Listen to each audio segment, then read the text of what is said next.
Jean, Peter, Paul, and Ace put makeup on the face and crank it up all the way to tens when we join in harmony. Strange ways out of sea, rock soldiers, we are calling thee. So if you want the best, we're better than the rest, that's for sure. Do not be doubtful, let's shout it out loud. We're the Elders Council.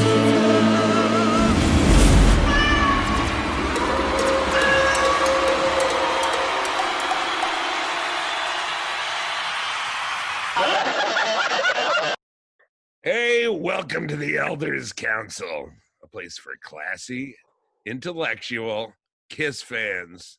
We've been getting word about a mailman out in England who's been delivering mail dressed like Gene Simmons to kind of bring smiles to everybody during this difficult time in world history.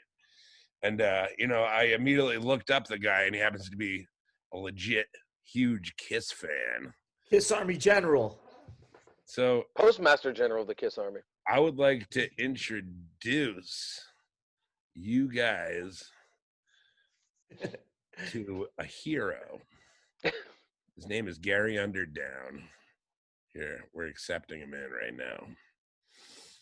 Introduce. Oh, yeah. Gary! Hello. What's up, buddy?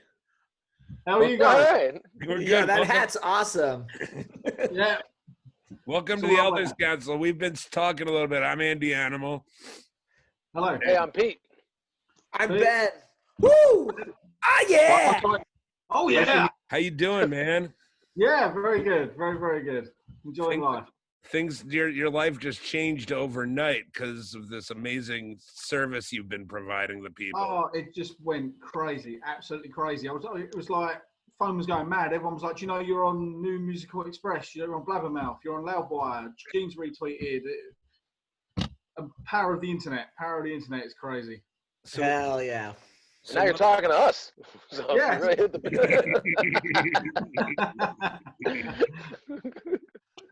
So what led you to do this? What led you to where'd you start? Like most things Kiss, where'd you start? It's my dad was a Kiss fan since day one, since the 70s, since it's literally day dot. My middle name is Eric, after Eric Carr. So really? Literally out of the womb and into Kiss. All started about 2014. I did a Help for Heroes collection. I've done 2 or 3 of them now at the local supermarket at Morrison's, which is kind of like a Walmart to you guys. Dressed up in the boots, the makeup. Raised about 3,000-4,000 now, I think, for charity for Help for Heroes. That went viral. That went big. Kiss got a hold of that. Ended up backstage at Download Festival with just the band. There was me. I took my dad along. It was just me and the band. We didn't know quite how to behave. We were sort of like guests. We didn't really want to go, oh, Gene and Paul, and rush up and then to tell us to beat it. That would have ruined everything. So we minded our P.Qs. We had a picture or 2 with the band. Met Gene and Paul a few times after that at the hotel. Met Paul when he was doing when Evan was doing the Dives Water Rats. I don't know if you remember that gig in London. They were here touring with Kiss 4 years ago. Literally got down there, came back off holiday early to go. The girlfriend at the time wasn't very happy. Got down there, there was literally us, 10, 15 people. Paul Stanley walked in. Brilliant night, absolutely brilliant night. He was really kind, down to earth, signed autographs, had pictures with him.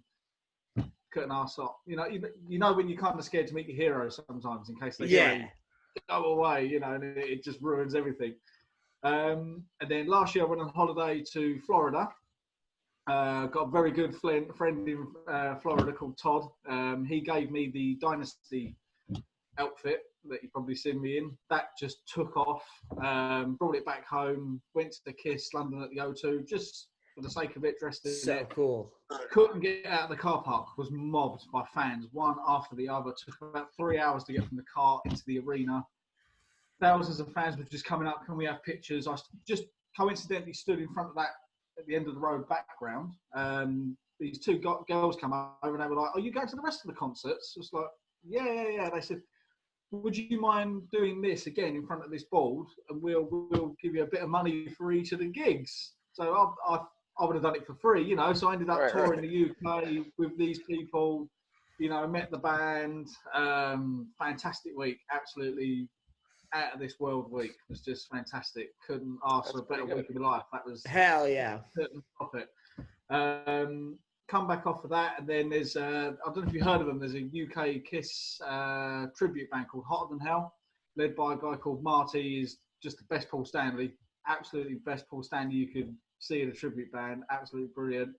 He said, "Did I want to come along and jam for a song or two on stage?" So I ended up on stage with him in the full Dynasty gear. There was 2 jeans on stage. I saw that video.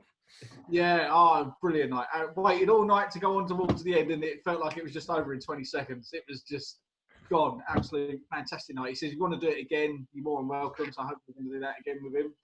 And then I was just at work about a month ago, and I thought, it's lockdown, everyone's miserable. Let's put the makeup on, a wig. I don't want to take much notice. Let's just see what happens. You really thought they wouldn't take much notice? Yeah. No big deal. Especially where I am in England, we're a tiny little island. You know, we're 25 years behind everything else. They've only just got internet. You know, they're quite backward over here. Yeah. People were coming out, driving past, tooting. You know, "Oh, that's brilliant, mate. Rock on!" You know, so I thought I'll do it again. We've had a bit of a heat wave over here, so after about 30 minutes, the makeup is just running down top. You know, it's hard to do it. Took a snap when I got home with the boots on as well. Put it on my Facebook. Next thing, it's on the Kiss website. Gene retweeted it, and it's just gone ballistic since then. It's just gone crazy. And now you can't stop. That's it. Yeah, I know. Now I've got to keep doing it. But it's hard to do it at work. Sat in a van with just my phone as the mirror, trying to put the makeup on is quite hard. But yeah, it's just gone crazy, and it's so much fun. But you know, you get your trolls. You know, he's got no mask on, all the rest of it. Yeah, it's fun. It's a laugh. That's all it is. Like Kiss. I have a question for you. As a Kiss fan, do you have like a favorite era or a favorite album? It's hard. It's really hard. But if I had to pick, I sort of go towards the Super Kiss, Dynasty. Yeah. And Love It or Hate It, The Elder. I think that's such an underrated album. I like that. I would love to see that again, done properly with a stage show, or even just sit down acoustic. They need to do more. Should do it on the cruise. I was on the cruise this year, and it's just been postponed. Probably what's your for the best. What's your favorite track from Elder? Definitely. I Believe in Me. I believe in something more than you can understand. And I've used that quip so many times in life. People, you know, "Well, were you interested in Kiss? You know, they wear makeup and high heels." I believe in something more than you can understand. That just hell yeah. You're like a saint. You're like my mother. My mother would call you a saint. You're like a saint. Yeah, Saint Gary. Hey, I got one for you, Gary. You ready for this?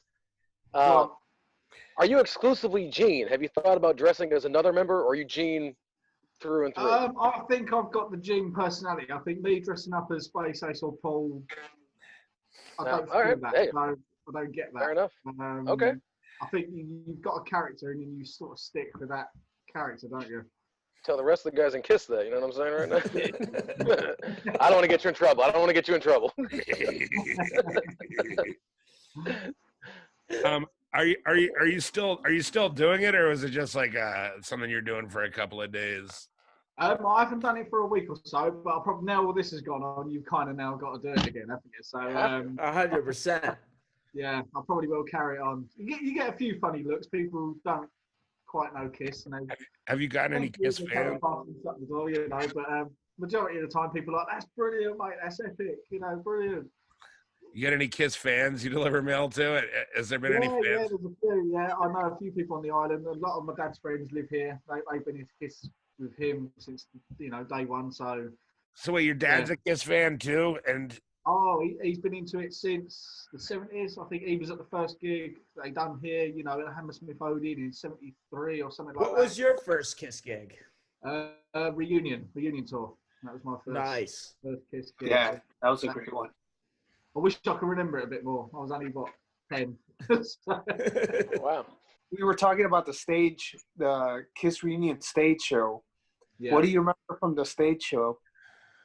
I just remember just being blown away by the lights. And the thing that always stays in my memory as a kid is when they done Firehouse, the whole arena just lit up with the red flashing lights. You know, to a 10-year-old, that was wow. You know, it sticks with you. It will never go away. It will always stick with you. I think that was the first time they used like video projection on the background or screen to the background. So there was a lot of cool shots that were panned to the audience, and then you see the audience, members, like people in the audience just like looking up, and you see a giant, like their face behind Kiss. Then they came back in Psycho Circus with the 3D with the little glasses you had to put on. That was the next step.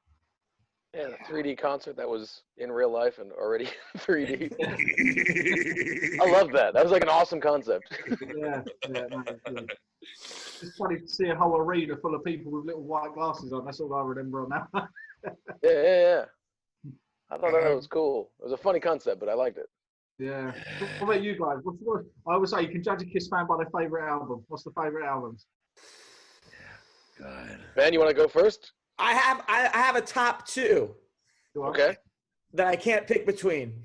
It's Love Gun and Dynasty. Yeah. I'm probably a bit of a Love Gun fan myself. I'd have to go, or Live too, but not including live ones. I would say. Yeah, Love Gun. exactly. Yeah. Or the Crazy Nights. Andy? Mine, probably the first album, just because being a New Yorker and the live, it's just like this New York energy. They're just reaching for the stars, and it's just they're just so as it was, isn't it? Yeah, they're just so raw and young, like. But just between that and Hotter Than Hell and Destroyer and Dressed to Kill and Love Gun, anything with Peter and Ace. Any Peter Chris solo albums. Out of control, dude. Out of control. Yes. What was it? Let Me Rock You. That's the best thing. Hotter Than Hell's super cool, man. It's definitely like it's definitely a mysterious Kiss. The sounds very gritty. The songs have this a little bit of sadness, like a cool sadness. Like the deepest they'll go. Well, it sounds like they recorded it in like a warehouse or something. Yeah. And like songs like Going Blind, I mean, that's just such a moody, cool, dark song. And also you even got to choose this kind of dark. Pete, and then the album cover is just super cool. It's like bizarre. The whole head of its time theme thing that that all these kids are into now, but they were doing it back then. Pete, how about you? Me? Yeah. Well, I was a diehard Love Gun guy, but now you guys got me thinking. I actually love Hotter Than Hell a lot too. So yeah, my favorite changes every 2 seconds, dude. Apples and oranges. And of course, Crazy Nights. I know it's one of Juan's favorites, but I actually love that. I love that record. The 80s stuff. I love it. How about One you? album I've just listened to, like walking around, probably poster on my headphones in, Hot in the Shade. That is actually a really good album. I've never really man, how good the album was. That has some good stuff on it. It's very long though. There is some filler on it, but the good stuff's real good. I agree. Yeah. Definitely Silver speaking Spoon, Pete Love Me to Floyd. Hate You. Well, that was that era where it's like, hey, we have CDs and they can fit 74 minutes of music. So let's put 74 minutes of music and give our fans our money's worth. Not just Kiss. I mean, like literally every band was doing that. And so you went from like 8 to 10 song albums to like 16 song records. And you're like, yes, because you could squeeze a lot of information on CDs at that point. So people thought, well, let's just give them like a lot. Yeah. Sometimes it worked, sometimes it didn't. Like that Smashing Pumpkins album, that was a double CD, and I think there was a lot of filler on that. Yeah, double CDs were like, all right, guys, I think we've too much Smashing Pumpkins. Hey, Juan, how about you? Favorite album? Oh, I just said it a few minutes ago, but I'll say it again. Hotter Than Hell, brother. Oh, you said that. I'm sorry. Please pay attention, Andy. The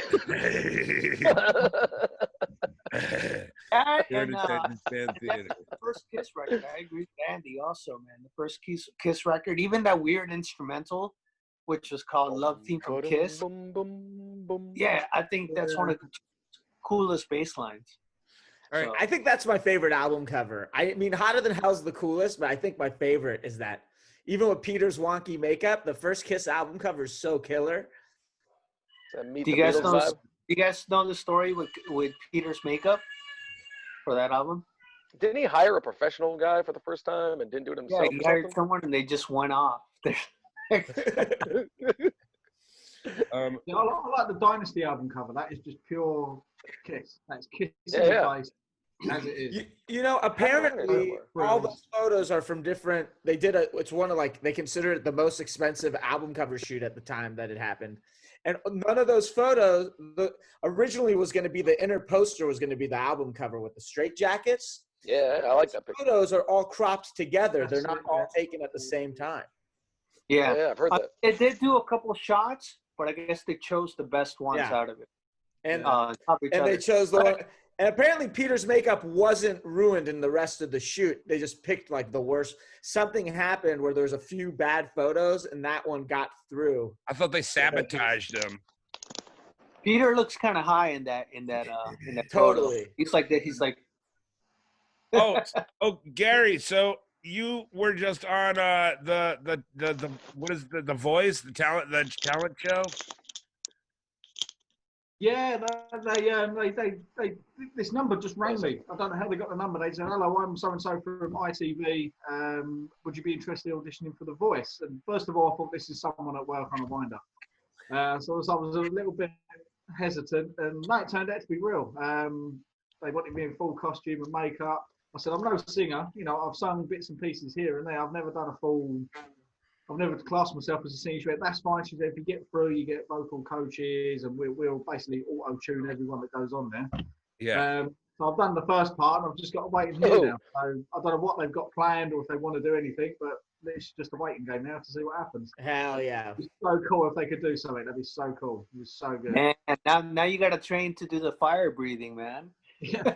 Yeah. You're the Spit Kiss blood on your mailman. Of paper. course they're gonna put you on. That's hot television right there. Do you have a longer tongue than Andy? Oh yeah, show us your tongue, dude. He's got a long tongue. Yeah, he's got a long tongue. Whoa. Real Yeah, deal. mine's as I said, mine's like I open my mouth real wide to make it look longer. All positioning. Now, my man. I would stick mine out all the way, but the floor's dirty. Dude, it'd be funny Oh. if when you deliver mail, it has like little traces of blood. Yes. Oh, have you scared anybody? Has anybody been scared? Like, do you scare kids at all? Like, Yeah, because Gene's the most terrifying member. Run the door, oh, mummy, and run away. But then, you come back and they've had, a few of them had pictures. But no, it's been good. 95% of it is good. You get a few dodgy looks of what the hell is this? But, Hey, not anymore. They're gonna be lining up to get your autograph when you deliver the mail now. You're gonna be famous. yeah. It's exciting. Hey, dude, tell us how your dad got into Kiss. And you said he saw them back in 74, 73? No, 74? 74, yeah, it was at Hammersmith Odeon. The first time Great they played club. there. Yeah, it's changed so many names now. It's not even Hammersmith Odeon now. I don't know what it is now. But it was a friend of his he was at school with. And he said he just went round his house one day and there was an album. And he just said, look at this. He just got hooked. Just got hooked from there. But literally, I was out of the womb and into Kiss makeup almost. So. Nice. That's and cool. you really, your middle name was really after Eric Carr? Yeah, Gary Eric Underdown. Yeah, well, it's actually Gary Mark Eric Underdown, but Eric is after Eric Carr, who was in Kiss at the time. So, You ever wear the Eric Carr makeup for the little tribute to yourself? oh, sorry. I was just saying, like, maybe you could wear the Eric Carr makeup one day as a little tribute to your namesake. Yeah, that. Deliver the mail in a little tank, Oh, yeah, now you're talking. That might get you in trouble. Yeah. Or, for social distancing, you could put the mail on the tank and it goes up. Just fire it into people's heads. And he just waved to them from outside by the mailbox. Dude, let me ask you, Dad was into Kiss. I mean, I think you're like the only one that out of all of us that their parents was into Kiss. Like, was he What's the earliest memory you have of Kiss or listening to Kiss? I say there's loads of pictures of me as a kid, you know, as a baby with me, toddler, me and my dad, but I don't remember. Saying probably the earliest memory, clear memory I have is at that reunion show gig with the Firehouse Lights. And my dad still tells that story now. He said I was on his shoulders. He said he looked up at me and I was just sat there. I took the earplugs out and I was just looking around at the red lights. I can still remember that as clear as day, clear as day. And it's so funny, when we were stood there as well, this guy will come walking round and he'd give us a couple of Kiss guitar picks. And my dad sort of just said, yeah, you know, thanks very much. I knew it was someone special by the suit he had on. And it weren't until a couple of months after my dad, the penny dropped and see a picture of it was Doc McGee. Oh, no way. Yeah.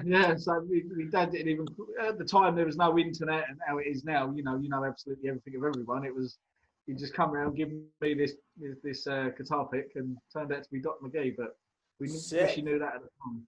What pick was it? Whose pick was it? I don't know. I still got it. It's at home somewhere. I think it's got the Kiss Alive Worldwide on it, but I don't know what's on the reverse. But I've got so much Kiss stuff. What's your favorite Kiss item you own?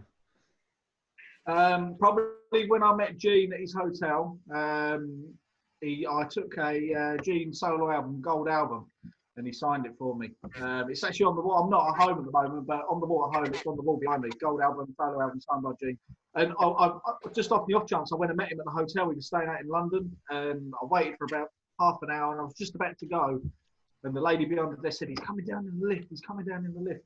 And I sat there, and he came out. He was on loudspeaker at the time to Shannon on the phone. And he went like that to me. He come off the phone, signed my album. He actually rang my dad on my phone and spoke to my dad on the phone. He stupidly said to me, are you coming in for breakfast?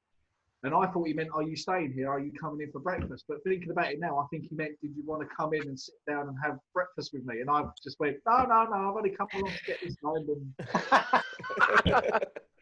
Biggest regret of my life. No, that's good. You got to play hard to get with Gene Simmons. You know, he's used to people being like, "Oh yes, let's eat some breakfast." Yeah. God damn, I got to get that Gary eat some breakfast with me. What the heck, man? Hey fellas, we got a request here for Tony Mann to join. Gary, you got a little bit, tiny bit of time. Go for it. Another guest here. Check out part 2 for a great lesson in history with Tony Mann.